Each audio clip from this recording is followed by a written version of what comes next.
Loz, I'm not sure if Geoffrey Kamanze has been able to join because he will be the one moderating this session. Geoffrey, are you on call?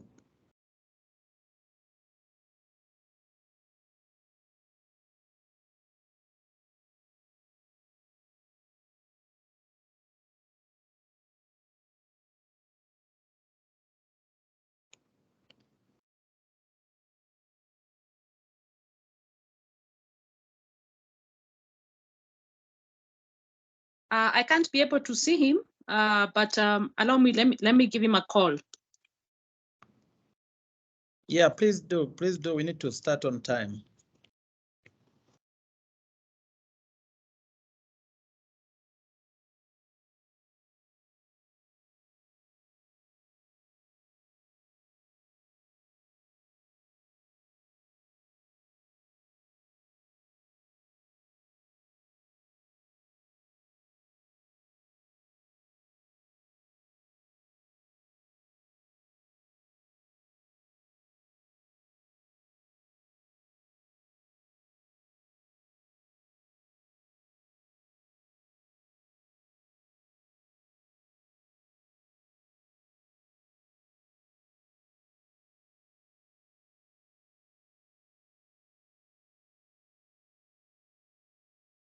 JB, I've spoken to Geoffrey. He's trying to connect. He will be in the next 2 to 3 minutes. He was having a bit of internet challenges, but he's connecting. Okay, that's fine. Let us give him 2 minutes. Okay.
Hello. Yes, Geoffrey, we can hear you. Very good. Apologies. Really, I'm so sorry. My network was bad, and also confusion of the link. Nevertheless, thank you very much for making time to this very important webinar.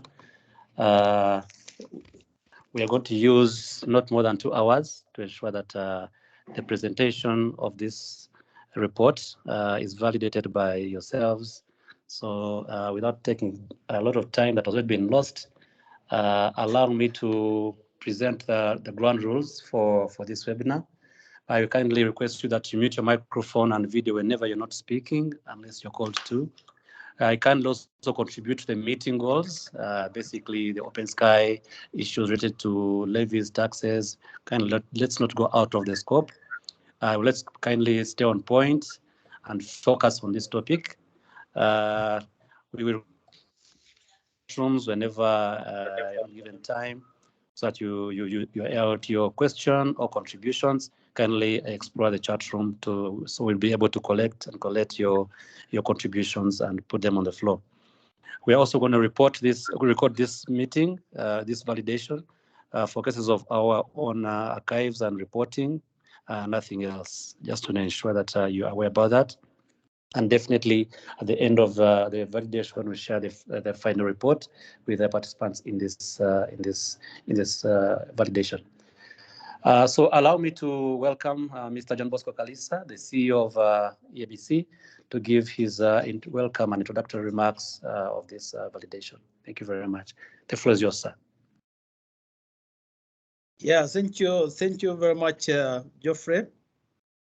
Allow me first of all to recognize and appreciate all the stakeholders on this validation workshop, but mainly allow me to recognize and appreciate our sponsor, our funder, Trademark East Africa, through Ministry of Foreign Affairs of the Netherlands. I would also like to appreciate and recognize the presence of our partner, East African community, represented by Omusana Charles, who is with us, and he will also be delivering remarks. Again, let me appreciate the board members, EABC board members present on this call, and who will also be providing some insight on this validation workshop. Again, this is a very flagship project on the EABC side. We've been discussing, we've been talking about airspace liberalization in EAC, and we've been talking about it in the essence that airspace liberalization is not only, we're not talking about the aviation sector, but we are looking at its spillover impact or spillover effects on other sectors such as tourism, trade, investment flows in the region. So we realize that the sector plays a pivotal role in terms of our economic growth.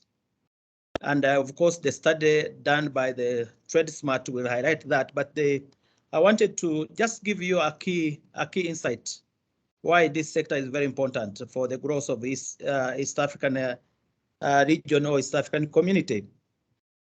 Of course, when you liberalize the sector, you increase the traffic volume. There is a greater connectivity and the choice in terms of raw fares.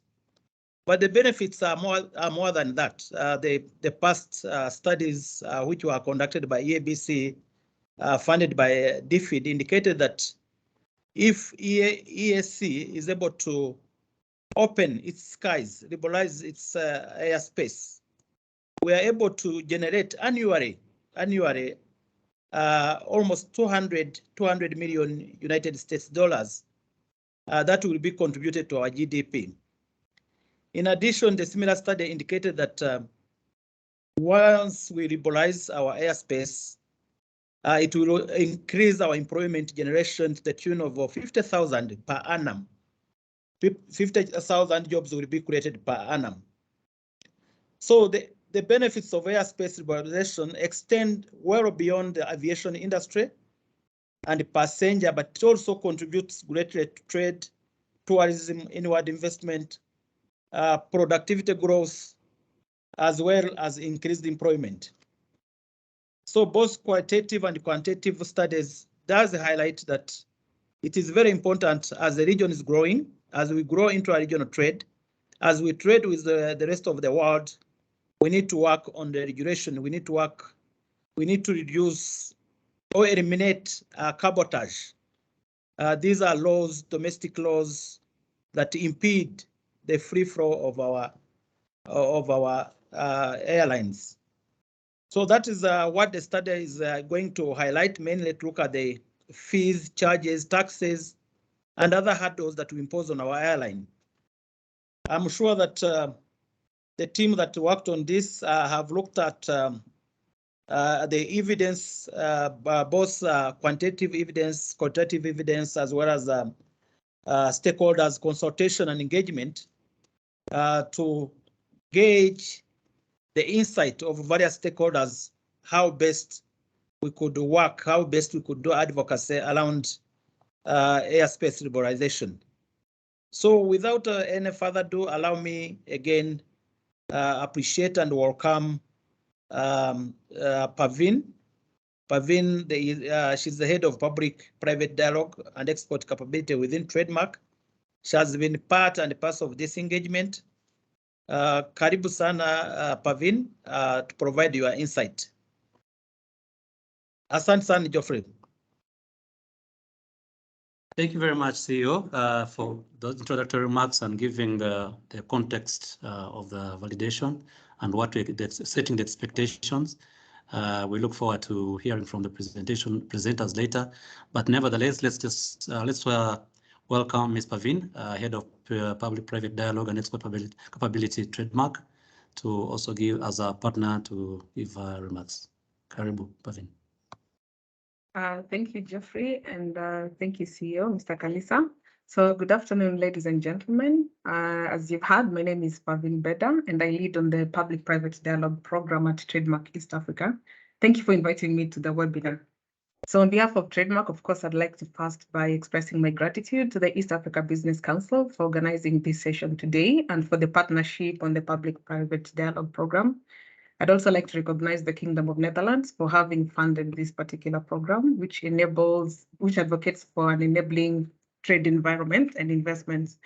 So as an aid for trade organization at Trademark, we focus on reducing barriers to trade and improving business competitiveness. We have interventions in both hard infrastructure as well as soft infrastructure. So over the past 13 years, we've had some successes, very significant reductions in transport costs and transit times in both the northern and central corridors of East Africa. So these have facilitated movement of cargo through road transport. It was therefore about time for us to start exploring other modes of transport. And specifically looking at the air transport costs, this is a key enabler of trade for both tourism into the region, as well as the horticultural exports out of the region, which are key drivers of foreign income, foreign reserves, as well as GDP growth for the East African community countries.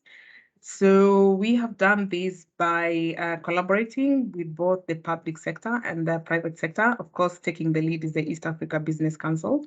So air transport in East Africa is still very expensive by international standards, as exhibited by the high current passenger fares as well as freight charges.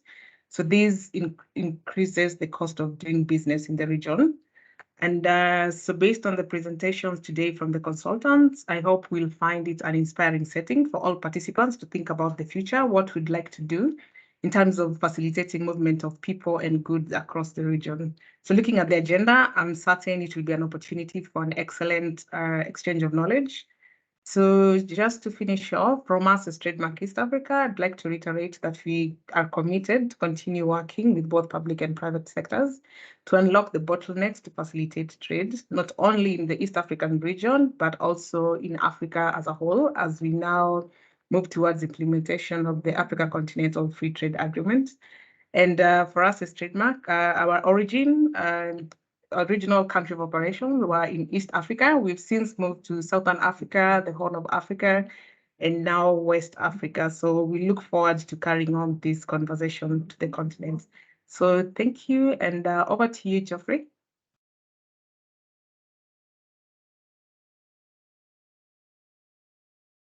Thanks, Pavin. Thanks, Pavin, for those very brief and on point submissions, looking at what Trademark is doing, and we really appreciate how much you've been supportive in terms of trying to facilitate trade across the region, and the reiteration of how you're going beyond the EAC to other regions. Thank you very much for your support.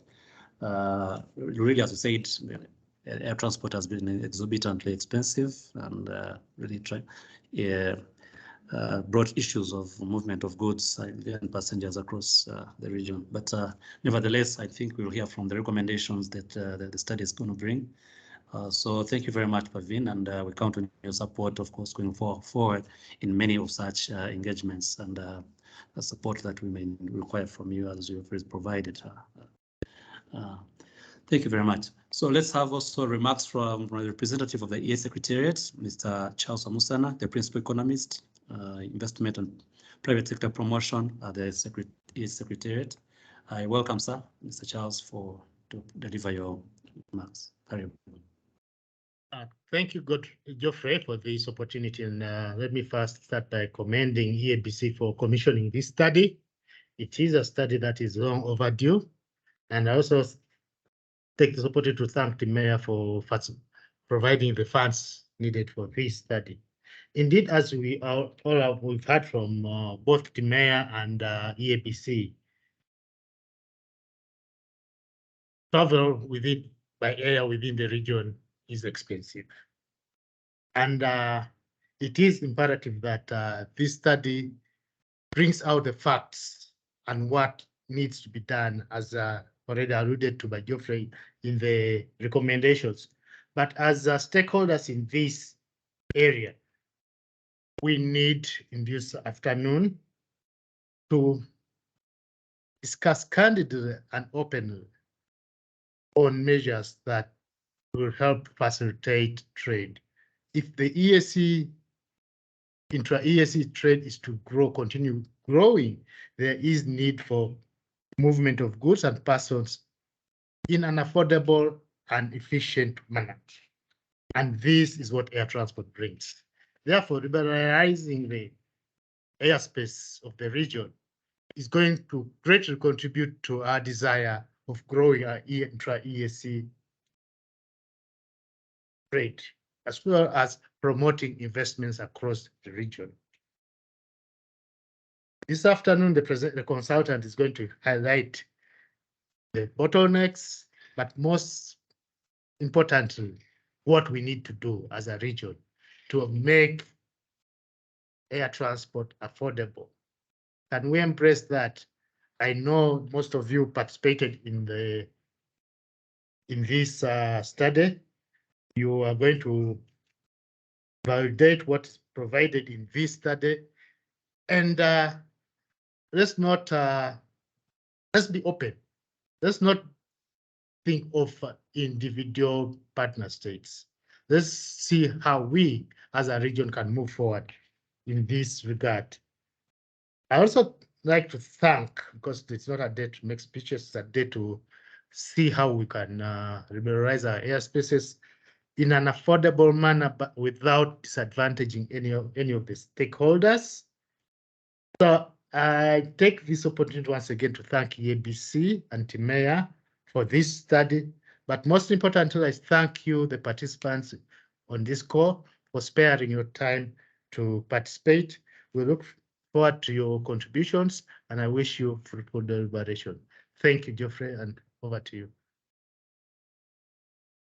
Thank you, Mr. Charles, for your kind remarks. I like the emphasis on a candid conversation on how trade can flow across our region, and your highlight on the importance of liberalization without impeding any of the parties. That's a candid It speaks from the heart, and we really look forward to having such a candid conversation to ensure that the flow of goods and services across our region is cut in terms of cost, and is promoted in terms of value and volumes. So we also count on you, the EAC Secretariat, that when we knock on you while advocating for unlocking what will be recommended today in the study, you'll ably and quickly open your ears and doors to ensure that we push further advocacy through yourselves. So thank you very much, Charles.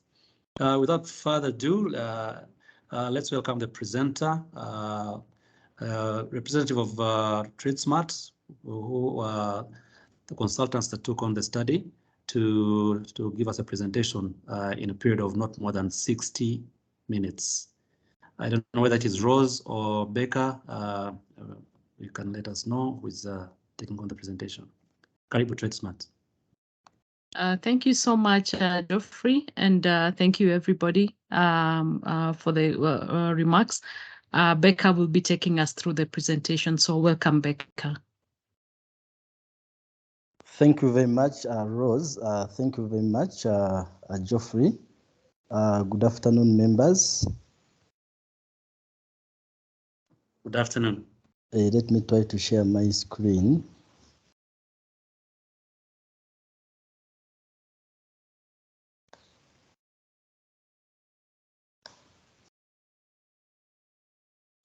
Okay, are you able to see my screen? Yes, Becca, I can see on my end. I hope the rest also can see, but you can go ahead. Okay, thank you very much. Thank you very much, EABC, EAC, Trademark East Africa, and all other partners in this. My name is Becca Sevud. I'm going to be presenting on behalf of TradeSmart, which conducted the study. The study is on airspace liberalization in the East African community. And briefly, in terms of talking points, we are going to introduce the study, the rationale for carrying out the study, the methodology or approach that we used, the key findings, and then the recommendations. So in terms of the study, some progress has been made by the East African community within the air transport industry in East Africa. However, there is concern, and as has been said by the previous speakers, there is concern about the high cost of air transport within the EAC. And this could probably be explained by the high taxes, charges, fares, and fees. And it was against that background that EABC commissioned this study to really understand the air transport industry and the cost drivers within the sector. In terms of the objectives, we focused on the operational costs incurred within the aviation sector. We analyzed the existing regulations and how they impact on doing business. We examined the effects of a domesticated airspace. What would it mean? Then the benefits of adoption of the EAC single airspace. We analyzed the impact of the aviation, the sector on the economy, how it affects other sectors like tourism. Then we had an evaluation of some best practices being implemented in other regions. We analyzed how the open skies policy can be operationalized within the region. Therefore, those were some of the objectives that really influenced the study that we've conducted. In terms of the methodology, we analyzed the number of documents in what we call the textual document analysis. We looked at the laws, we looked at the regulations, we looked at the corporate reports, we looked at academic research done, articles, we looked at the reports from the Civil Aviation Authorities, African Airline Association reports. So those were some of the reports that we analyzed while conducting this study. And then also we conducted some stakeholder interviews, consultations. In total, we consulted 29 stakeholders who ranged from members in the Civil Aviation Authorities, International Civil Aviation Organization, the East African community. We contacted people in the airline industry, the airline operators. We looked at the people in the tourism operations, horticulture exporters, business associations. Those are some of the stakeholders that we consulted, and the different categories where they fall. Then we did some modeling, especially to establish the impact. And in this case, we carried out an empirical analysis where we looked at the impact of the air transport on the economy. CEO East African Business Council has mentioned how the air transport has ripple effects on the economy in general through production, through trade, and so on. Therefore, we quantitatively analyzed the impact using an econometric model. We also looked at analyzed the impact of air transport on the tourism sector, also using an econometric model to come up with the quantitative results that we are going to present to you. And in doing all this, we obtained data from the World Bank, World Development Indicators database. Then we also obtained data from the World Bank Governance Indicators. I think here, for example, we obtained the rule of law from the World Bank Governance Indicator that we used as one of the control variables in our model while looking at the impact of air transport on the tourism sector. We also obtained data from the United Nations Conference on Trade and Development, UNCTAD START. ITC was also another data source, especially where we looked at the volume of intra-EAC trade, especially for the perishable goods, the horticulture products. We also did some mystery shopping in form of a booking, online ticket booking, where we wanted to look at the prices randomly. We selected a particular date, made some bookings to just compare prices in terms of the airfares. We also used the air distance calculator to compute the distance between airports, say from Entebbe to Nairobi, Entebbe to Kigali, and so on. Therefore, that is the methodology that we used in analyzing the different objectives that I highlighted. Now the question is, what are the key findings, having looked at the methodology and objectives? One, we analyzed the trends in terms of the air cargo. We looked at the different countries in the EAC, Kenya, Uganda, Tanzania, Rwanda, Burundi, and South Sudan. And when we looked at the trends in terms of cargo, you can see that air cargo volumes have not really increased. They've fluctuated over time. They've been constant in a way. For example, if you look at Kenya, in 2010, the volumes were 279 in terms of the million tons. But then in 2015, they were 233, 320 in 2019. So you can clearly see that the air cargo has been stagnant in a way. It hasn't really increased, fluctuated a long time, but then it hasn't really increased. If you look at Uganda,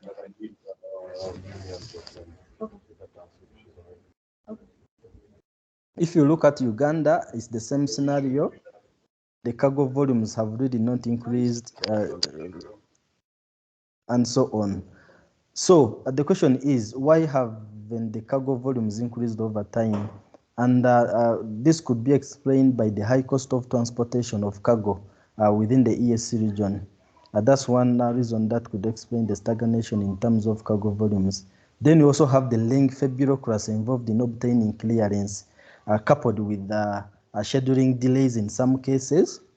And this usually leads to losses for perishable commodities. We also have inadequate infrastructure. Like in some cases, we don't have cold rooms like in South Sudan. So this affects cargo movements within the region. Then you have some restrictions in terms of the accessing new markets, which also limits air cargo options. Therefore, that's what could explain the scenario we are having, whereby over time from 2010 to 2019, you can see the cargo volumes have really not increased. In terms of direct costs, we have some of our respondents, for example, they mentioned the availability of the cargo airplanes, unavailability of cargo space, some flights being used for both passenger services, and during peak seasons, there's usually a shortage in terms of transporting cargo. They also mentioned the high costs in terms of transportation. For example, they quote the $4 per kilogram. Then other consultations, this is what they reveal in Burundi. The cost of transporting cargo by air is so high, especially in Burundi compared to other countries. They go ahead to mention that they don't have a cargo aircraft, so they cannot access markets within other areas, and so expensive in Burundi. So those are some of that is some of the feedback we obtained in regards to cargo movement within the EAC. Other general challenges in regards to the air transport sector include the limited infrastructure, then also lack of standardized regulations. We looked at the regulations, and indeed the regulations they're different depending on which country you look at, so they're not standardized within the EAC. The high air transport costs, that's another challenge affecting the air transport sector. Then we have some specific challenges for some particular countries. For example, in South Sudan, there is lack of full control of the airspace. And this is explained by the lack of a well-developed infrastructure, as well as the qualified personnel to control the airspace. This is one of the direct costs we obtained from South Sudan in regards to the challenges they face within the sector. In Burundi, it's mostly to do with the number of flights to Bujumbura, which number is limited.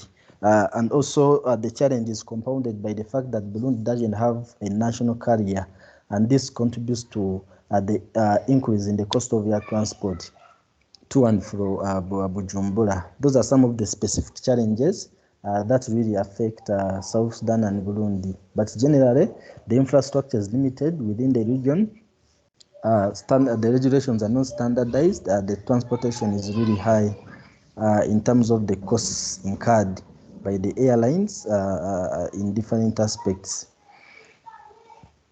The other key finding out of this study is that one, Juba International Airport is currently the fourth most expensive airport in terms of passenger charges in Africa, and it is just below Niamey, Monrovia, and Bissau airports. For example, if you look at this table, you realize that we have a passenger departure, transfer, and arrival fees at the EAC airports in US dollars.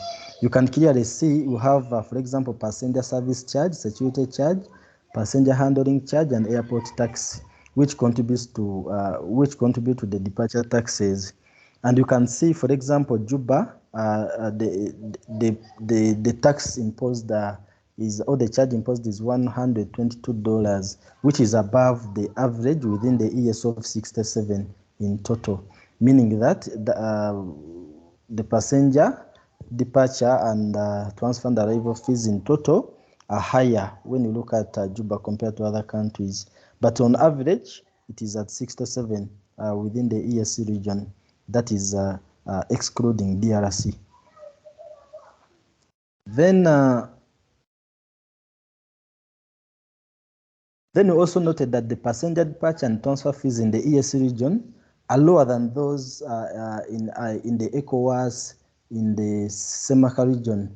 However, they remain relatively higher compared to charges at airports in COMESA, SADC, in some European countries, as well as the Middle East.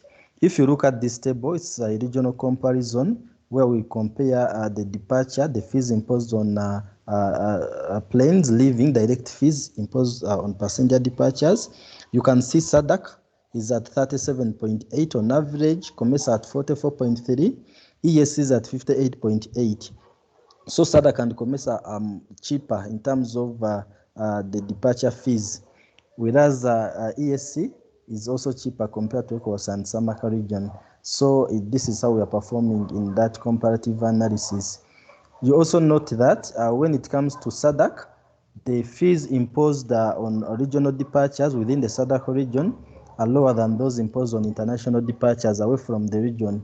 It's the same thing with COMESA. Whereas East Africa doesn't have that preferential treatment to regional departures. You can see the charges are the same for both regional and international departures. That's another thing to note. So the other takeaway home is that we have a non-uniformity in the passenger handling charges in the EAC. For example, Uganda imposes charges on boarding pass and transfers, And these charges are not imposed by any other EAC member country other than Burundi, which imposes $40. If I can take you back and to these countries, you can see here Uganda imposes a passenger handling charge, but based on our analysis and other regulations, we didn't see any other country imposing the passenger handling charge other than Uganda.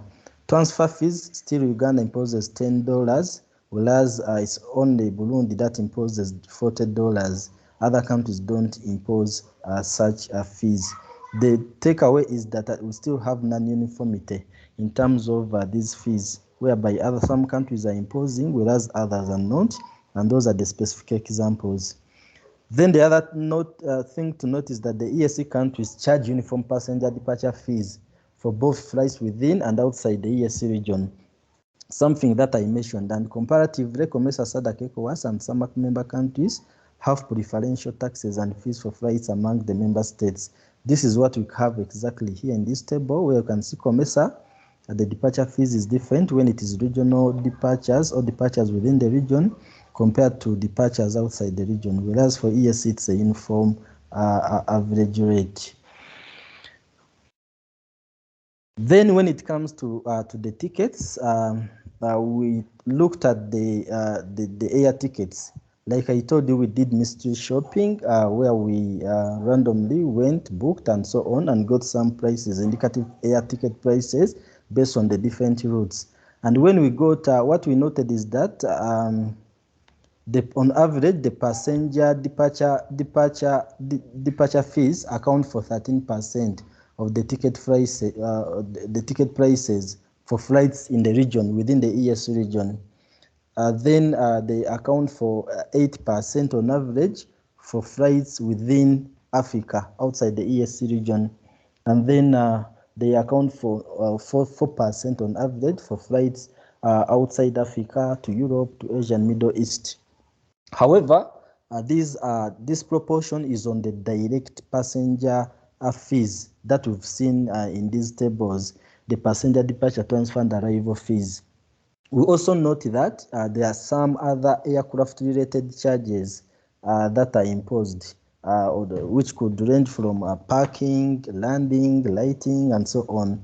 And these aircraft charges could also be indirectly transferred to the ticket prices, and that's why it could even go beyond the direct charge that we are mentioning here of 13%. Becca, if I may raise a question, do you look at the treatment of our regional airline vis-a-vis international airlines in terms of charges, whether we give a favorable treatment to our regional airline vis-a-vis international airlines, so that we can see the price or charge differentials? Okay. In terms of the preferential treatment, we didn't see any preferential treatment in terms of the regional airlines, and it speaks to this. It's related somehow to this point where we are talking about preferential treatment given by these other countries or the other regional blocks when it comes to international departures outside the region, whereas the EAC doesn't provide that preferential treatment in that aspect. However, in terms of the airlines, national airlines, I have to double check that and see and confirm and see whether actually the aircraft charges are, say, imposed on Kechu in Entebbe would be the same as the ones imposed on, say, Qatar Airways or an aircraft of Qatar Airways. That's something that I need to double check and give you an answer. Then the other observation is in regards to the ticket price per kilometer. Remember, in the data collection, we mentioned something to do with the distance. And here we analyze the distance. For example, the ticket price per kilometer in the EAC region is more than twice the ticket price for destinations in countries outside the region. For example, the average in the EAC of the ticket price per kilometer is 0.39. whereas the price per kilometer for flights from the EAC to the rest of Africa is 0.21. And then the price per kilometer for flights from the EAC region to selected destinations in Europe, Asia, and Middle East on average is 0.12. So you can see the ticket price per kilometer within the EAC is still higher compared to the flights in the rest of Africa, as well as the destinations in Europe, Asia, and the Middle East, which shows that probably the ticket prices are still high. Then in terms of the aircraft-related charges, here you can see in terms of the aircraft-related charges, EAC is the least expensive, is the cheapest in terms of the aircraft-related charges. The average is $429.6. You can see Comesa comes in second at $511.9. Then, in terms of the aircraft charges, airports in Europe and the Middle East are the most expensive when it comes to that, if you are to do that comparison. What this means is that whereas for airports in Europe and the Middle East, they charge more when it comes to the aircraft charges compared to the direct charges on passengers. Whereas in the EAC and these other regions, we do the opposite. We charge more when it comes to the passenger charges, and then probably comparatively less when it comes to the aircraft-related charges, as you can see. Then the other thing that we found out is that the air transport regulatory environment in the EAC partner states is still influenced by the existing BASAs, bilateral agreements, SEFTA agreements, and these are what this is what influences the regulations, the freedoms granted to each other, and so on. Is through the BASAs, and when you can see they offer some level of liberalization. If you are to look at the Yamoussoukro Declaration or decision, you can see that there is some level of liberalization in terms of the BASAs signed within the EAC. However, they continue to limit the fifth freedom and limit operations of foreign airlines in the domestic market. So this is something that we noted in our analysis of the various regulations as well as the BASAs. Then from there, remember in our methodology, we said we wanted to look at the impact of the air transport on the economy, how it impacts on the economy. And we ran an econometric model and realized that a percentage increase in passenger traffic leads to a 0.0515 percentage increase in the gross domestic product. Literally means that if the volumes, the demand for air transport increases, it will ultimately also lead to an increment in the economy. And a percentage increase in the aviation in the passenger traffic leads to an increase in the gross domestic product. And this is usually achieved through increasing trade, the multiplier effect into tourism, the inbound investment, production, and employment. These are the forms through which the aviation positively impacts on the economy. Then from our analysis, we also carried out an econometric model to assess how the aviation sector impacts on the tourism sector. And we realized that there is a positive and significant impact of passenger traffic and carrier departures on the tourism. And here, a percentage increase in passenger traffic leads to a 0.16 percentage increase in tourism receipts. Also, a percentage increase in flight carrier departures leads to a 0.29 percentage increase in tourism receipts. So what is not in question here is that there's a significant and positive impact of the aviation sector on tourism. If we are to increase our tourism receipts, we also need to think about the aviation sector in that sense and increase the demand for these services. Then the other key findings, here under tourism, from our consultations, we realized that there are some challenges that affect the tourism sector, and they inform the part of our recommendations, as we are going to see.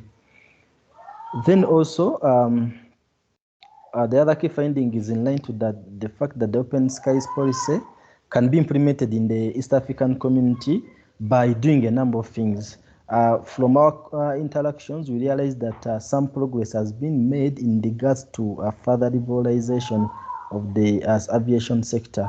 However, there are some things that maybe we could fast track and implement as we try to deepen the liberalization. For example, we can do this by concluding the signing of the EAC air transport liberalization regulations. In our consultations, we realized that we are at a consultation stage in terms of the partner states. However, if we can sign these regulations, they can go a long way to liberalizing the sector. Continuous strengthening of the harmonized regime and mechanisms, and also harmonizing the competition rules for the sector to level the playing field and also attract investments. We also analyzed how the aviation sector was impacted during the COVID-19 pandemic, the key lessons to learn from the pandemic, and this is well documented in the report. However, one key finding is that whatever transpired during the COVID-19 pandemic highlighted the importance of international cooperation in the current global economy. And probably this shows that the implementation of a single air transport market in Africa is something that is so relevant at the moment, given the lessons picked from the COVID-19 pandemic and what transpired. The interim rights provided showed that indeed, once we grant all these rights on a permanent basis, we can get a long way in improving the aviation sector. So those are some of the key findings from the study. In terms of recommendations, one, EAC countries need to harmonize the regulatory charges and fees for all countries. We talked about the differences we have in terms of the regulatory charges, fees imposed by some countries and not others, and this we feel will level the playing field and also ultimately promote competition and attract investments and other investments within the sector in the region. We also specifically highlight the airport tax charged of $122 at Juba International Airport on passengers, and we feel that this is well above the average of the EAC of 67. So the recommendation is to reduce the passenger fees at the Juba Airport in order to contribute to a reduction of air ticket costs from South Sudan to other countries.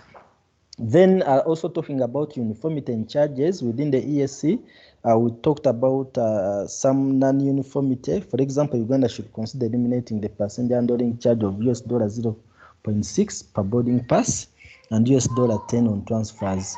Likewise, Burundi should consider eliminating the $40 on transfers to have uniformity with other countries as part of the larger harmonization process. That's something that can specifically be done.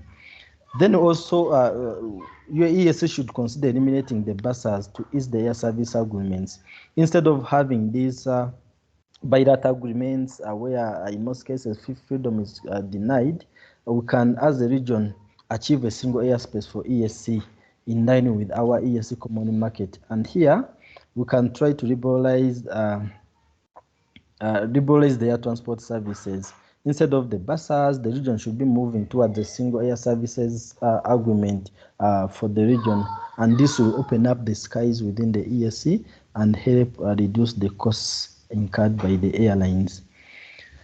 Then specifically also as part of the open skies policy, we can domesticate the competition and regulatory regime as put forward in the Yamoussoukro decision. Remember, this is one of the steps we need to take really if we're to really operationalize the open skies policy.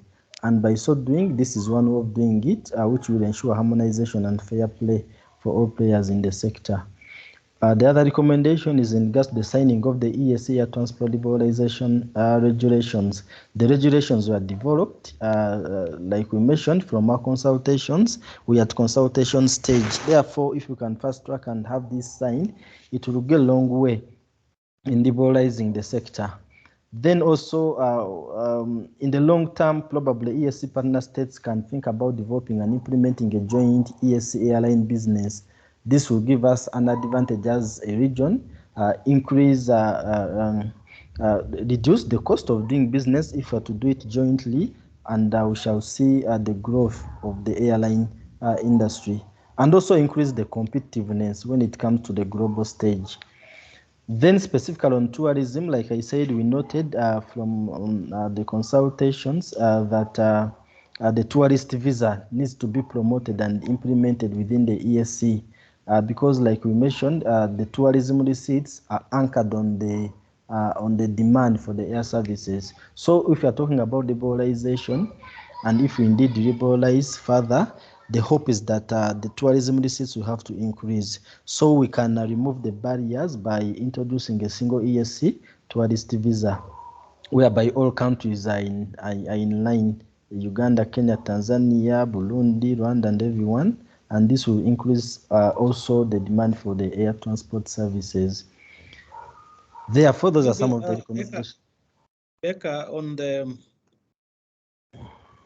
I know that on the tourism visa already all the partner states have agreed. The principle has been agreed and it is being implemented. With a few countries exception. Maybe you need to be clear. I know Kenya is implementing a single tourist visa, Rwanda, Uganda, perhaps even United Republic of Tanzania, and I think the remaining one was Burundi. So you have to be clear, don't generalize, because this is already being implemented. It's one of the projects that Trademark has ably worked on and ensured that all partner states harmonize that. Then also had a comment on the charges being passed on to the final consumer, and I think you need to do further analysis on the effect, on the welfare effects. Given that you run an econometric model, you need to look at it because you mentioned that in other countries the charges are imposed on aircraft, whereas the EAC, all the burden is passed on the consumer. So there is a consumer welfare loss by the policy makers, and I think that needs to come out strongly, that we are penalizing our own citizen because all these costs, all the charges, all the fees are passed on to the consumer, while in other countries it is passed on the investor. So we need to do some quick analysis on the merits and demerits of passing those charges, either they are borne by the government or they are borne by the consumer. And that also resonates well in terms of why our airlines are not making profit. They are making losses. All the airlines across the region are making losses because of that. Another aspect, and you know that Becca, in trade, volume matters. Volume matters, and I've realized that maybe on the reason why cargo volume has not increased is due to limited production. Maybe our region, there is no incentive for investors, for our government to invest in a cargo plane or cargo aircraft because the volume is very low. So I think you need to give more meat, more support why the cargo volume has not been growing, has not been rising. Is it because of the volume, or is it because of these charges? So I'm not sure that on the cargo there is a strong justification on that. Finally, on my side, as you are concluding, I was again looking at the aggregate costs, those fees and the charges, and when I was calculating, I found that EAC, if you aggregate those charges, EAC is cheaper or lower compared to other rates. And the previous layer had mentioned that please try to aggregate the rates. Then we see, because we are talking about continental free trade area. We're not only talking about it in terms of trade in goods, but also trade in services, including our engagement in terms of our airline or airspace liberalization. So I wanted to also to look at those charges vis-a-vis the lakes, EAC vis-a-vis the regional economic communities such as COMESA, ECOWAS, SADC, whether our aggregate fees and charges are higher than those other communities. So those are my few observations. Otherwise, well done. Again, I strongly agree with you on, and this has been the issue. This has been the issue in terms of joint EAC airline. The way we always call it cabotage, the way we treat our airlines, and we still have this traditional approach in the sense that it is called cut-sort competition. You find that Uganda Air, Rwanda Air, they are competing instead of complementing each other. Maybe that is an aspect you need to look into. What are the complementarities among the airlines? Is there any kind of code sharing mechanism? And I've seen that I don't know if it is still existing.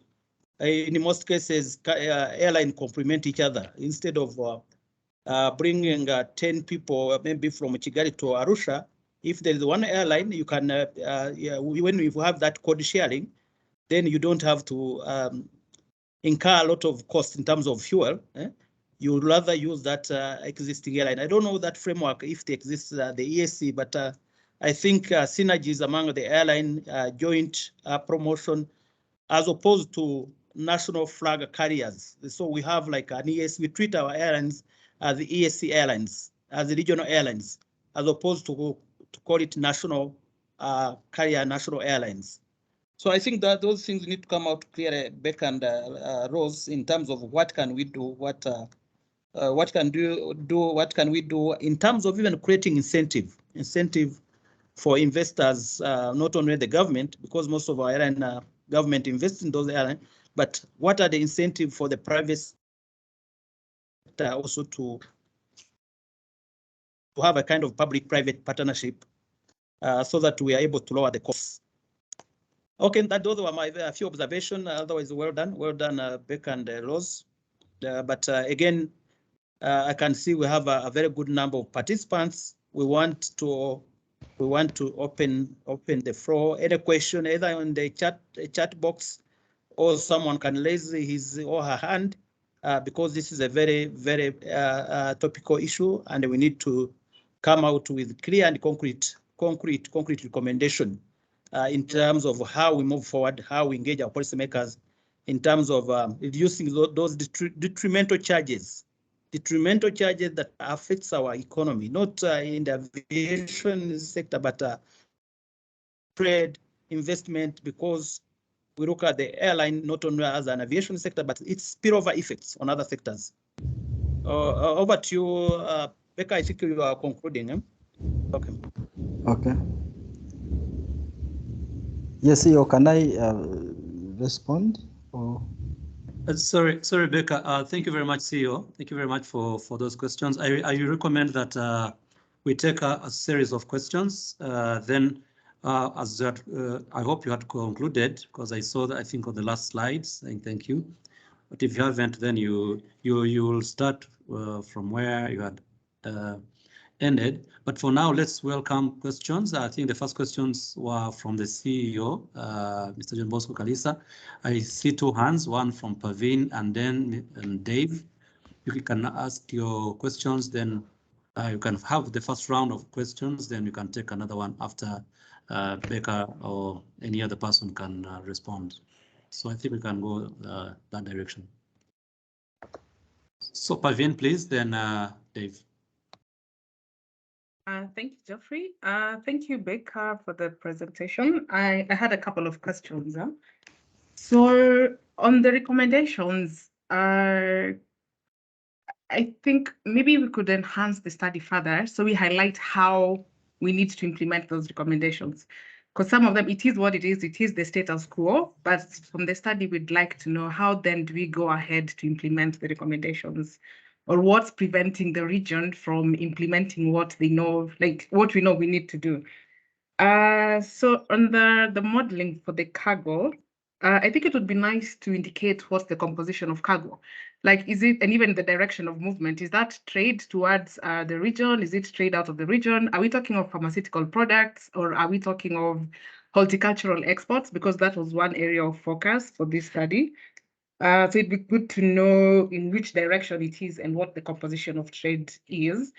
And then the explanations provided, where you said it could be explained by a couple of factors, it may sound like a very big leap in making those assumptions. So it would be nice to show how the variables were, like how do you account for the different variables that contribute toward the volume of cargo as well as the cost?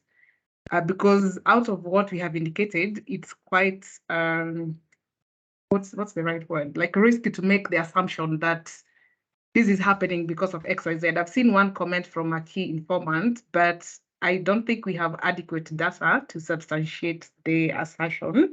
So it would be good to enhance that. And then for the stakeholders, what does it mean? Like if I'm a private sector participant in this meeting today, what does that all mean to me? The analysis is a bit one-sided in terms of the costs that are levied by the government, but what's the role of the private sector, even the airlines? Like, is competition a factor, like the demand, the supply? If you look at the countries, rather the airlines that operate in the region, like, what's the extent? Because most times you find that the costs are high because of lack of competition. So it would be good to know how those dynamics then feed into that. And then on the airport costs, how about variables like fuel surcharges? How do those contribute towards it? Like besides the departure tax and there are other costs highlighted. And then, so on the COVID-19, I looked at the report and the lessons learned. So because you're talking about the operationalization of the East African Open Skies policy, so far, we've seen that the airlines have extended up to the fourth freedom. What's really lacking is the fifth freedom. And during the COVID pandemic, that was temporarily extended. I think Ethiopian Airways, for example, was able to pick produce from, I think, Eldoret Airport out to Nairobi. Rondea was able to pick horticultural products, I don't know, from Kilimanjaro. And like what do we learn from that? How did it operate then that you could extend beyond the COVID-19 pandemic? So that could also help us know how we are going to go ahead and operationalize the air support. And the same thing on tourism. When we talk about recommendations that can be easily implemented, what's the role of the East Africa Tourism Platform in this, for example? The ED had mentioned that we had a program with Trademark East Africa and the East Africa Tourism Platform, where we came up with the East Africa Single Tourist Visa, currently being implemented in Uganda, Rwanda, and Uganda. So what's preventing Tanzania or South Sudan or any other country in the EAC from adopting that? And in terms of recommendation, what does the lead regional tourism platform need to do, and how can they collaborate with the EABC? So if you could enhance that as part of our recommendations so it's more actionable, that would be great. And then maybe lastly, how does all this fit into the single air transport market as part of the FCFTA? So we started the conversation at a regional level, but as a regional bloc, we now need to take on the conversation to a continental level. So where is the link between the two? I think I'll stop there for now and maybe hand over to Geoffrey or Dave, I think. Thank you. Thank you, Pavin. Very pertinent, straight on point and technical. That will really shape the report further. Dave, please, the mic is yours. Yeah, Pavin, if you can just lower your hands. Thank you. Yeah, thank you. And thank you, Pavin. You asked a lot of questions that I already had. I was curious, in the recommendations, I didn't see lowering of departure taxes as a recommendation. I feel like, I know it seems obvious, but I feel like I'm curious if you know what the justification EAC governments have to be able to charge 8, maybe 10 times a departure tax for an EAC flight versus a domestic flight, right? Like if you go from Dar es Salaam to Mwanza, the departure taxes are like $6 versus the same flight from if it stops in Mwanza and then goes to Uganda, the departure tax is like $48. So I'm curious what justification the East African governments have to keep this, almost 9 or 10 times the departure tax for intra-EAC citizens. In 2023, there's not really much costs. There's no immigration costs. There's no visa processing fee for EAC citizens or anything. So I'm just curious about that. The other thing was, I was a little unclear on one of your figures where I think it was something like the ticket price was 13 of the taxes were 13 or 14% of the tickets, but on the next slide I think the price per kilometer was shown. It didn't seem like there was much cohesion in that graph, because I think just based on rough numbers I was getting more like 40% or 50%. So I was just, if you could maybe elaborate on what that chart was showing, that'd be appreciated. Thank you. Thank you so much, Pavin and Dave and Edie. I think there's another question from Henaku, someone on the chat, and says, I assume the report examines the general volume of trade within EAC. If so, do the products lend themselves to air cargo transport? Secondly, do we have a comparison, in bracket, even if in summary form, of road versus air transport in terms of cargo and passengers? I think we probably could allude to that if you can. I think, Becca, you can respond to those as we receive more of the questions and comments. Thank you. Okay, thank you very much, Geoffrey. Thank you very much, members, for the wonderful suggestions and questions. Most of the questions are really suggestions on how we can improve this report further and analysis, which we take on and really appreciate from the team. First of all, to start with the questions raised by the CEO, EABC, one in regards to the tourist visa, yes, it's being implemented in some countries. We are going to specifically point it out. That is noted, and we are going to specifically point out the countries that are not really implementing the tourist visa and so on. We are going to qualify that. Then also he mentioned something to do with the trade volumes, which is ideally cargo, and others have also mentioned something to do with cargo. And indeed, yes, this is something that you can further do, break it down. For example, if you look at the horticulture products, avocados and fruits, 49% of the horticulture exports are from the EAC. Are exported to the EU, and around 33% are into East Asia and so on. It's only 13% of the exports of the horticulture products that go within the sub-Saharan African region. This literally means that horticulture are some of the products, horticulture products are some of the products that need cargo, or rather that need air transport for transportation. So what we are going to do, like we are mentioning, we are going to break it down further and see what kind of products, which products go away and so on, and to try to really further understand or break down the cargo scenario in that case. That's something that we can take up. And then also CEO, EABC mentioned something to do the production. Yes, where we can talk about probably the supply side in the volumes, to try to explain the volumes. In other words, what we were saying, that we need to break down those variables that could be behind the stagnation in terms of cargo volumes that are used by utilize the air transport. So we're going to look at that further. Then also the welfare aspect. Yes, you are right in terms of your observation in the direct charges, when it comes to the direct charges, and compared to other airports in Europe, Middle East, it's the other way around. So we can do further analysis on that, examine it further and see how literally it's affecting the passengers and also influencing the prices. within the EAC. Then something to do with aggregate costs compared to the different regs. Okay, we can do that aggregation as well and have a general overview in terms of the EAC vis-a-vis COMESA, SADC, and ECOWAS, as opposed to just giving the specifics as we provided.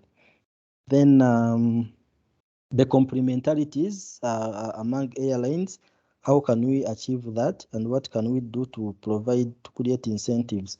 I think I'm going to relate all these questions. I think also Pavin read something similar in terms of how can we really implement these recommendations. And what we can do is that we are going to come up with an implementation roadmap which will specify the particular activities that really need to be done in order to have these recommendations implemented. That's something that we can do, and show the action points or the actionable areas that can be undertaken to really implement these recommendations. I think by so doing, we shall probably try to answer the concern raised by the CEO EABC about issues to do with what incentives can be provided, complementarities, and so on.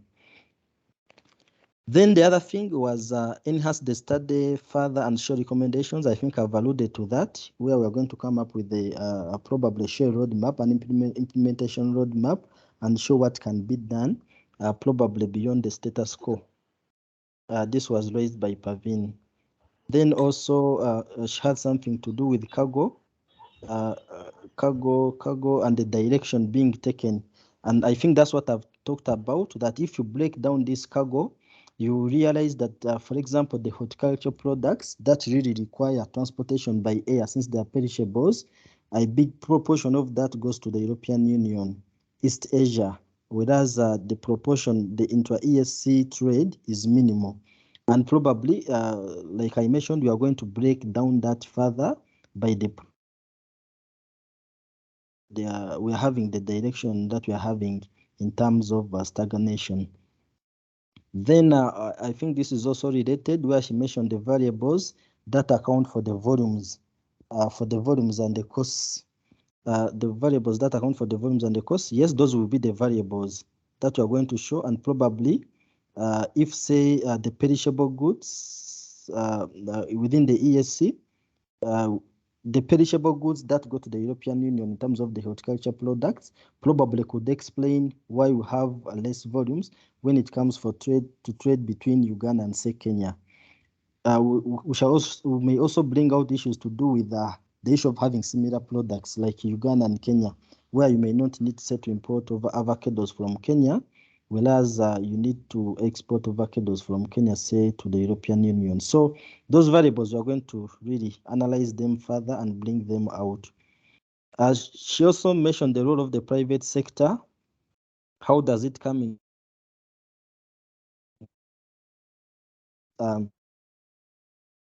Further, look at our analysis, look at the consultations that we conducted, and see how we can bring out that role further, and also do some further documentary review and see how that role can be brought out, especially in terms of the implementation plan for the recommendations that we are proposing. Then fuel could be the other variable contributing to the ticket prices. Okay, so in our analysis, we had talked about the direct costs imposed on the passengers and so on. We had also talked about the indirect costs in terms of the costs imposed on the aircrafts. So fuel is another dimension that probably we also need to emphasize further. We take that and we're going to look at it and see what comes out in terms of how it influences the costs. She also commented on our analysis of the COVID-19, especially the fifth freedom that was extended to Ethiopian Airways. Yes, we mentioned some of the lessons learned. Specifically on that one, let us revisit it and see what we can add in terms of what we can pick from how Ethiopian Airways enjoyed the fifth freedom granted, the temporary interim fifth freedom as mentioned. Then Dave also had something to do.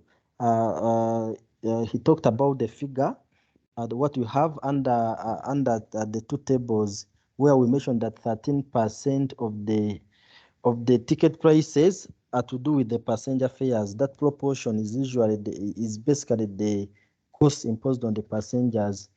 And when he mentioned something to do with the mathematics, I think in the next table is about prices per kilometer, where, for example, you have an average of 0.39 within the EAC. So the difference between the two tables is that in the first table, we are mentioning that 13% of passenger departure charges is what accounts for the ticket prices, or passenger departure charges account for 13% of the ticket prices for flights within the EAC.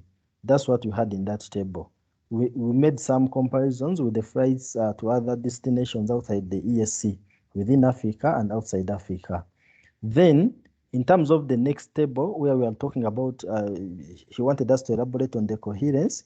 In that case, we talk about the ticket price per kilometer. In other words, assuming the ticket price, say, from Entebbe to Kilimanjaro, assuming is, say, $900.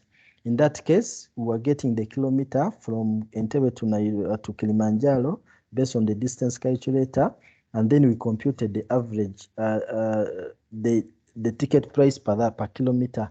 In other, we wanted to get a unit of measurement such that you can measure the different destinations and see which one is more expensive in that aspect.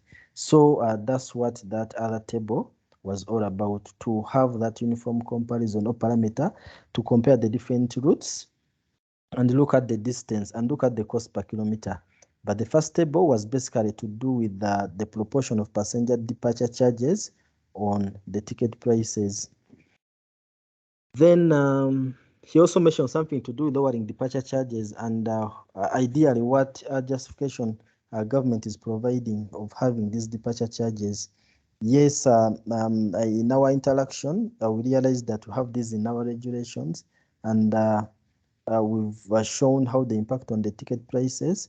Let's see if we can really answer that question and find out why it's still justified or justifiable to have the departure charges, as he's mentioning. And then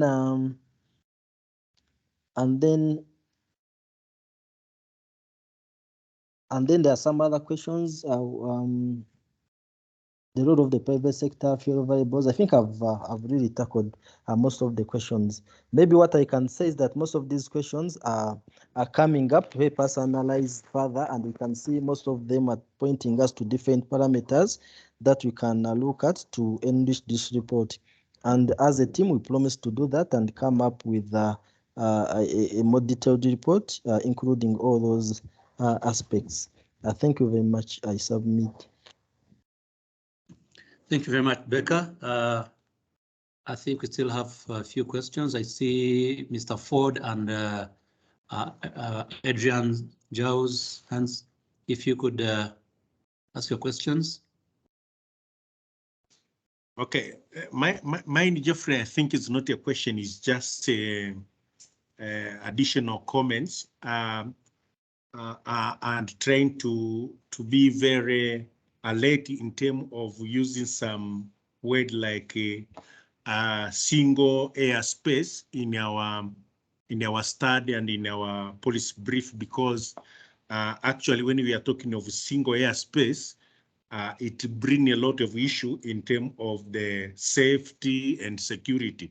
But I think for us, we need to focus on the liberalization of air transport services, and the issue of having a single airspace actually could not feature here, because when you are talking of single airspace, you are bringing issue of civil aviation, and these issues is a territorial issues, which you find some partner states have a commitment at international level.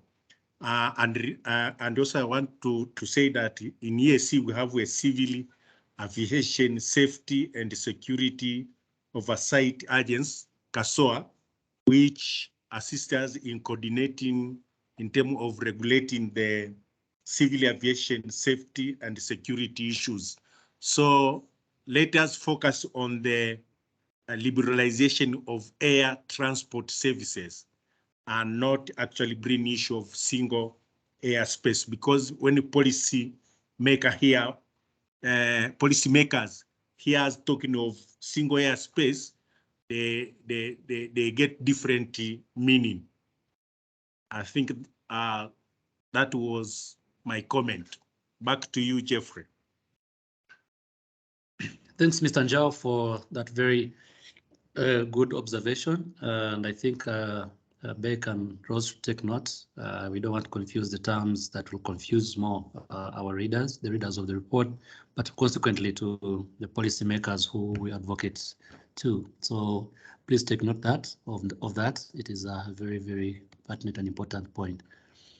I do not see any other contribution, but maybe a contribution raised my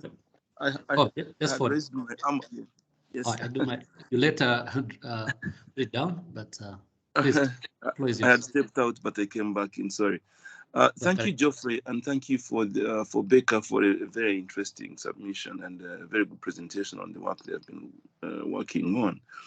Mine is not really a question, but it's an observation that in the recommendations that Becca gave us, which are really nice, I like the recommendations.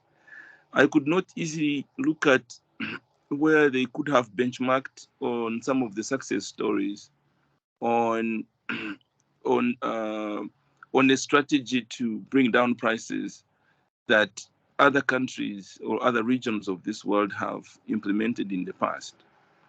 That's one. Two, I did not understand clearly if this whole study was specifically about cargo transport or it was also including human transportation. Why I say that is because if we look at some of the success stories in other countries like EasyJet, Ryanair, and other low-cost flights in Europe that fly alongside national carriers, you find that a secret to their success was really working on specific standards for air travel. There are certain specific standards that are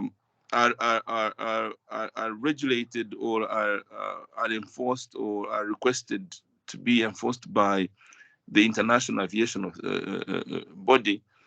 But when you look at local transportation of people between nations that are in one block or between countries themselves, and you look at some of the standards that can be done away with, for example, someone flying from London to Brussels, which is less than an hour flight, and you're compelled to, to serve him food on the flight and everything, all being included in the cost of a ticket, that unnecessarily brings the price high. While if you could have the same jet having the same food or the same service, but which can be bought on request in the airline, it would make flying much easier. And once you are able to increase the economies of scale on human traffic, this could be able to compensate for cargo flight as well. My simple thinking, because I did a short study on the success story of Ryanair, and this gave me the kind of, it's the one that has provided a foundation for my thought process. And I didn't hear those benchmarks in some of the recommendations that Becca provided. Probably if they could be considered, they would help in bringing the price down and increasing the economies of scale and getting more people on flights regionally and probably even internationally. That would be my humble submission. Thanks, Robert. That's a very good submission and observation as well. I have seen that as well. But Is there any other questions that Becca can respond to those? What I see are observations. I probably could read them out. From Eve Ngenzi, it says one of the key initiatives that the EATP is working on is implementation of a single tourist visa for the EAC, allowing tourists to visit multiple countries within the EAC on one visa, making it more convenient and cost-effective for travelers. He continues to say the EATP is ready to continue playing a critical role in coordinating the implementation of the single tourist visa across the EAC member states, working closely with the government. And of course, don't forget the EABC as the regional private sector interface. Then on Dave continues to say, thanks, makes sense. I was comparing the intra-EAC flights and average flight prices, $200 to $300, with average departure charged by 50% per leg. This is almost 30 to 40% versus the 13%, which had caused a bit of confusion. Maybe that's all I can see in terms of comments and questions. Becca, do you want to respond to those questions on comments? Okay. Thank you very much, Geoffrey. Thank you very much, members, for the observations. One, liberalization of air services or air transport should be the word used as opposed to a single airspace. Yes, that has been noted, and we are going to adjust accordingly. The other question was in regards to whether the study was only cargo vis-a-vis human transport. Yes, the study was both cargo and human transport. And in terms of proposals to reduce the costs, we looked at it from different angles, one being the economic aspect, whereby economically the inputs really contribute to the prices at the end of the day. That's why we looked at the inputs in quotes at that level by looking at the charges imposed, the taxes, suggestions are coming in terms of looking at the fuel and so on. So that's one perspective that we looked at in terms of the prices. We also looked at some best practices utilized or implemented by other regions, and also those informed some of our analysis and recommendations. In terms of what is being recommended by looking at the standards, yes, this is something that we're going to look at and also bring it into perspective and see what we can add, what we can pick from that analysis as well, and beef up our strategy of reducing the ticket prices. So that's a welcome suggestion, and we are going to really look into that area as well. Then I think those were the comments that came through. Thank you very much, Geoffrey and team. So there's another comment from Pavin, and I think this is also quite true as per the terms of reference and objectives of the study.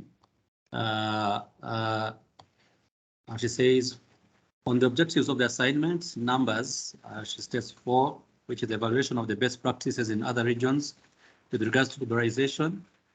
Also analyzing how the open skies policy can be operationalized in the EAC region. And also lastly, make concrete recommendations on the strategy to address high cargo fares and passenger tickets costs in EAC. And I think these were not highlighted in the report. We need to hear from you. Was that a deliberate or an oversight? Thank you. Yes, Geoffrey, in terms of the report, we have a section on the best practices that we benchmarked from. As much as I didn't include this maybe directly in the presentation. Also in the report, we have an analysis of steps that can be taken to operationalize the open skies or to use the word that has been recommended to further liberalize the air transport within the EAC. Yes, we have those components in the report as well.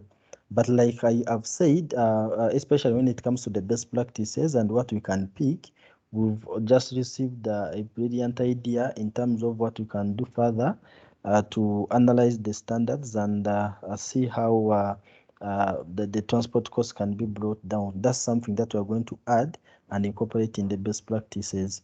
In terms of the operationalization or liberalization, deeper liberalization, Yes, we have that component, but like I mentioned previously, there's been a suggestion that we need to practically show how these recommendations can be taken up. And this is something that we're going to beef up, which will come in also in that component of how we can liberalize the aviation sector further within the EAC. So the answer, first of all, is yes, we have those aspects in the report. But then, like I've mentioned, we have some areas of improvement as have been mentioned, and we're going to really work on those particular aspects. Thank you very much. Thank you, Becca. Is there any other question? Any other hand? I don't see it on the chat room, but if anybody wants to take a microphone, please. We still have a few minutes, around 15 minutes, but feel free if you can, and if there's none. Hello, Is I there have a any- question. Yes, please go ahead. Your names and represent. Thank you so much. Thank you so much, Becca, for the good presentation. My name is William Kiema. I am a student of aviation and air transport, researching about SATIM and air transport in Africa. Maybe a question toward the draft regulations. The regulation that is still, I think you mentioned that it is about, there's still about consultation on it. Is it available to be shared at this stage, this level, to the members of the public? Then number two, I didn't hear much of the conversation about the nationality clauses, because that one would actually, apart from market access, nationality clauses are very, very important in order to determine the issue about private sector participation or even having a regional aircraft. So perhaps you could mention nationality clauses within the EAC partner states. Is there a conversation about liberalizing the nationality clauses to allow most of private sector participation, or even foreigners? By foreigners, I mean people who are not or citizens, or people or institutions that do not come from the EAC. Is there a conversation in that arena? Thank you so much.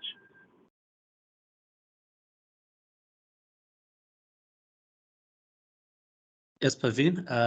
Pavin, I can see your hand. Then I can respond to both your questions.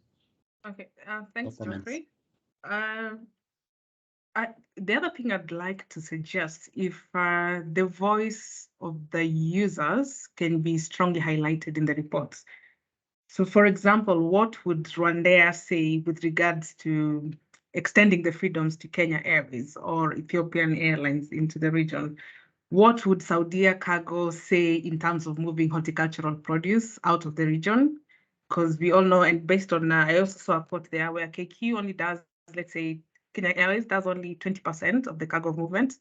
And I just recently found out that Saudia Cargo does majority of those, especially to the Middle East. So what does it mean for the airlines? Like, are they, because I understand that some of these freedoms cannot be extended because the airlines fear competition from their peers, but then in the event you're not able to meet the demand, what does it mean to you? If we spoke to the horticultural producers, because a lot of the cargo that moves out of the region is horticulture, what would the horticultural association say? What would they, if you talk to the horticultural associations in Rwanda, in Kenya, in Uganda, what do they have to say with regards to the findings in these reports? What about the key tourism player? I saw Eve is on the call. I mean, what does EATP have to say in terms of, so if you can strongly try to bring out the views of the private sector to complement, you know, like the levies and all other rules that are implemented by the public sector, I think that would be great. Thank you.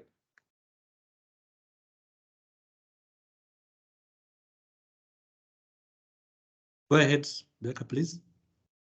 Okay, thank you very much, Geoffrey. Thanks very much, Pavin and others for the questions. One was on the draft regulations, whether they are public. Remember, we mentioned something to do with the regulations that are under consultations of partner states.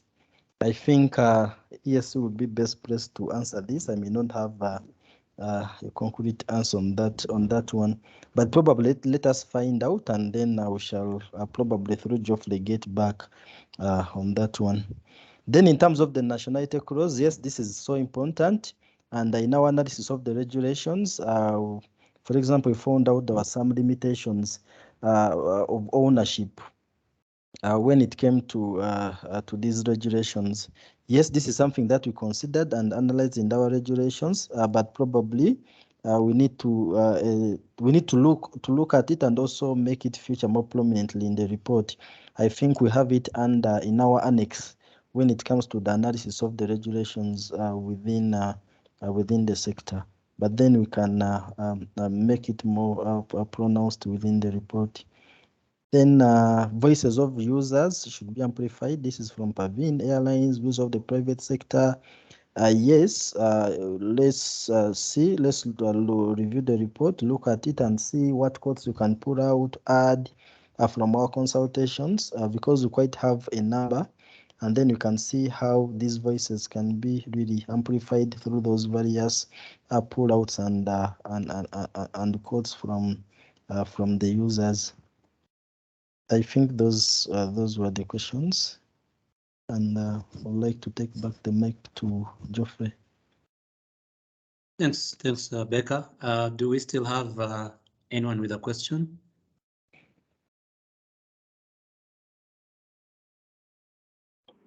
Maybe on the report, when is the report likely to be ready? Apart from the presentation,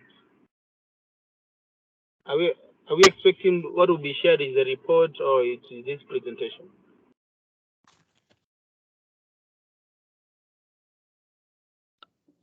In terms of when the report will be ready, we encourage you that you send your email addresses. Of course, we have contractual periods in the contract, but we shouldn't exceed 2 to 3 weeks, or 1 to 2 weeks from today.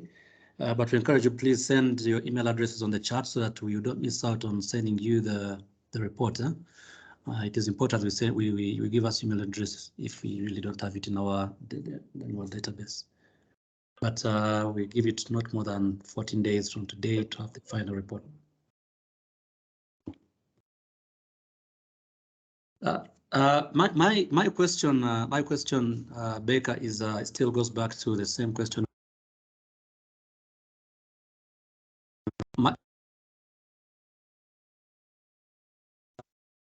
Hello? Geoffrey, you are muted, Geoffrey. You can unmute yourself.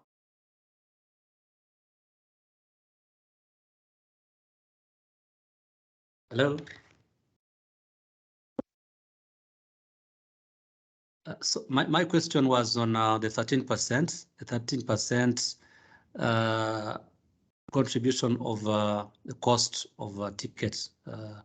I think you may have to dig further when you look at the numbers that were given in 2016 in terms of the contribution, and today it's all you're almost telling us like less than half of what that report was giving. So you probably need to dig deep, because when you were presenting, you said that some other charges, including parking charges, you may need to dig deeper and to also let us know what how much does Entebbe charge, Kia, basically to know that how much does Rwanda Air face when it is parking in Kilimanjaro for over an hour. So that we really get to understand the real contribution of these charges and taxes on the cost of the passenger ticket. I think it's very important, and also on cargo, so that really it makes or creates a better case to advocate for.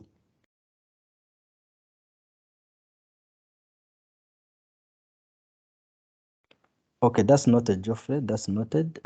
We shall also look at those indirect taxes and charges critically. Okay, thank you very much, Becca. We're really looking forward to the report. I don't know if there's any other contribution, comment, question. We still have 15 minutes, but we don't have to use all the 15 minutes. If there is none, and if I take silence as there's no other question, then I will request the CEO do a bit of a round of observation on the contributions and questions, and basically what your last comments on to the consultants, and then also subsequently give your closing remarks. You're welcome, sir. I'm sorry, just a minute. If you kindly indulge me. Yes. Yes, please. So sorry, I think I just thought of this question. I never heard of DRC. Forgive me if it was mentioned. And the coming on board of DRC as a member, which is a big economy and a big population. What does this mean for the East African aviation market? Perhaps could the report capture that? And even now, the issues now for the region where DRC comes from, a lot of issues to do with law implementation of SAPs, especially in the area of safety. What is the impact of DRC as a huge market to this study, or what change does DRC bring in terms of now the liberalization process within the East African community? Forgive me if I didn't hear about that. Maybe thank you, William. And I think to be fair to the consultant, let me first of all thank and appreciate the consultant for doing a great work. And again, from the comments, these are very, very valid and substantial comments to allow consultant to enhance and improve on this assignment. Maybe responding to you, William, DRC, the study did not include DRC because DRC is in the process of finalizing the accession process to be a member of EAC. So the terms of reference did not include DRC. Perhaps in the near future, we'll be able to include DRC, but currently they are still in that process of accession. So we couldn't consider it, and they would not consider it in this study. So again, having listened attentively to the stakeholders' comments, these are very, very valid comments, Becca and Rose. You need to look into the numbers, the variables, the private sector interest and engagement, because the overarching goal is to, of course, to provide incentive structure for private sector to engage and even be able to use our airlines. So the cost drivers is very important to be granular in terms of numbers and also in terms of regulations. So we've received a number of comments. Again, we need also to look at the best practices in the region. I think that has been well articulated, well underlined in terms of best practices. What is happening vis-a-vis other risks. Again, EAC should be a benchmark, and again, from the study or from the observation made by Geoffrey, we need to interrogate those numbers, whether the 13% cost is it appropriate. In the previous study, it indicated 41%. Or when you aggregate those studies, they contribute to 41% of the total cost of the ticket. So further analysis is required there. Single tourist visa, again, if Abraham mentioned the initiative being undertaken by East African Tourism Platform, Pavin also mentioned about the users view. I think that is very important. We need to understand what are the airline, what are they talking about? Rwanda Air, Kenya Ways, Tanzania Airways, Uganda Air, what is their views? What is their view? What are the drivers of these costs? Are they the landing cost, or there are other standards that are requirement? I think Dave mentioned about looking at the economies of scale, and I had also raised the issue of complementarities. How do these airlines can develop synergies and complementarities in terms of serving the region? Growing trade does the volume matter? Becca, I think under your model, you need to come up with clear variables, whether whether the volume, whether the volume warrants the investment in the airline, or they will still have a low volume. What are those sectors that are growing? Horticulture sector, Pavin mentioned. I think these are very, very important aspects. The regulations, in terms of the EAC, what are the legal regulation framework they are working on? When are they going to be finalized? I remember Adrian mentioning about that. Let's consider liberalization, but you shouldn't go into the safety aspects. I think that's also a good guidance. Nationality clauses, I think these are also good aspects, good submission from William, which here we need to look into. Finally, that is the competition. The competition, again, this issue, how our airlines compete. Are they competing or are they complementing each other? So I think those key questions are from the stakeholders, and these are very excellent observation to improve the standard. This has been the rationale and the aim of organizing this validation, to get a wider inputs from all stakeholders. And I'm happy the chart looking at the numbers, more than 70 participating stakeholders, and I think they have provided a fair inputs to this assignment. I think finally, Becca and Loz is again the timelines. When are we? When will you be able to finalize this assignment, given the substantial inputs provided by the stakeholders? I think it would be good to indicate when would you be able to integrate these inputs, then you submit the final report. I think that's all. Again, back to you, Geoffrey, and thanks for moderating this session very well. It has been a very, very excellent validation, and I want to again appreciate all the stakeholders for their substantial, valid inputs to this work. Asante sana. Thank you so much, CEO. I think Rose. Yes, thank you so much, Geoffrey. I do not want to come after the CEO, but maybe to just respond to his last question on when. I think the 2 weeks that you mentioned will be sufficient for us to be able to complete and take into consideration all the comments that have come out from today's validation. We will also be reaching out to some of you who have given some really good insights to just probe further and get more information that we can be able to include in the report.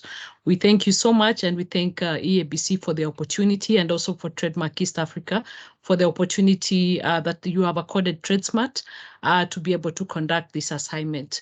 So for all who have attended, I believe that within the next 2 weeks, EABC will be able to share the final report with you. Over to you, Geoffrey. Thank you so much, Rose. Thank you for the good work you've already done so far. Well done. I think the improvements given to you will make the report further. Appreciations go to the EAC Secretariat for making time to represent the SG. Pavin representing the Trademark East Africa, our main partner in this assignment.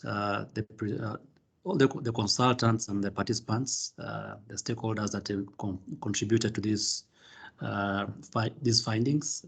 We thank you very much. Don't take your time for granted. We look forward to collaborating and working with you in more and other engagements. Thank you and have a great evening. God bless you all. Thank you so much. Bye. Thank you. Thank you. Bye-bye. Bye. Thank you. Bye. Bye bye. See you guys, Louisa.